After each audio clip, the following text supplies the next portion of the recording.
शेतात पिकलेलं नवीन धान्य घेऊन हे सध्या रुक्मिणी मातेला वंसायला आलेले आहेत। सर्व महिला आहेत, राज्यभरातून आलेल्या आहेत। ताई कुठून आलाय? मी मंगल पाटील तासगावहून आलेले आहे।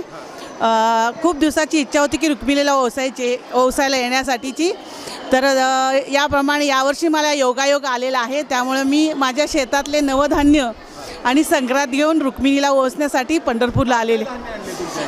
हरभरे आहेत, ऊस आहे, तीळ आहेत, गूळ आहे, त्याच्यानंतर साखर आहे, सगळं गोड धान्य तिळगुळाचे लाडू घेऊन आलेले आहे। त्यामुळे मला पंढरपुरात येऊन खूप खूप आनंद होतोय। काय मागितलं रुक्मिणी मातेला आज? काय मागत असतात? असं जन्मचा व्यवसाय हाच माझा परमेश्वर आहे।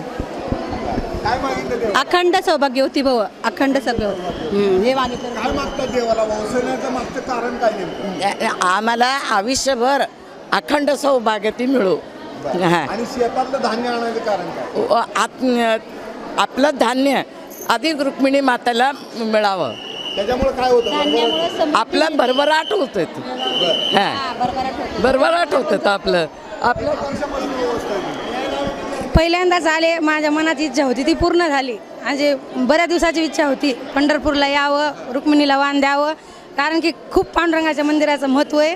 आणि आज ती इच्छा पूर्ण झाली आणि अखंड सौभाग्य मिळावं हीच विनंती। आंबड तालुका, जालना जिल्हा। हां, वडीगोत्री गावातून आलो आम्ही। कुठून आले? तावशी। हां, ओसलं का देवाला? हो ओसलं गे। काय सगळं धान्य दिलं का देवाच्या पायावर? वाहिलं का आणलेलं? हो, छान मागितलं देवाला? हां सौभाग्य।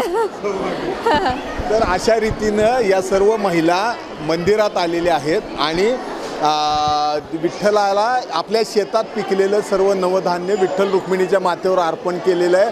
आपल्याला आपलं सौभाग्य चांगलं राहावं आणि शेतातलं जे धान्य आपलं पिकलेलं आहे हे देवाच्या चरणी वाहिल्यानं दरवर्षी दुष्काळाचं संकट येत नाही, चांगली भरभराट होते, हीच या भावनांची या महिलांची भावना आहे। त्यामुळं मोठ्या संख्येनं या सर्व सौभाग्यवती महिला आता विठ्ठल चरणी आणि रुक्मिणी चरणी वंसायला आलेल्या आहेत। विठ्ठल मंदिरातून कॅमेरामन सचिन दाडेसह सुनील दिवाण, एबीपी माझा। एबीपी माझा, उघडा डोळे बघा नीट।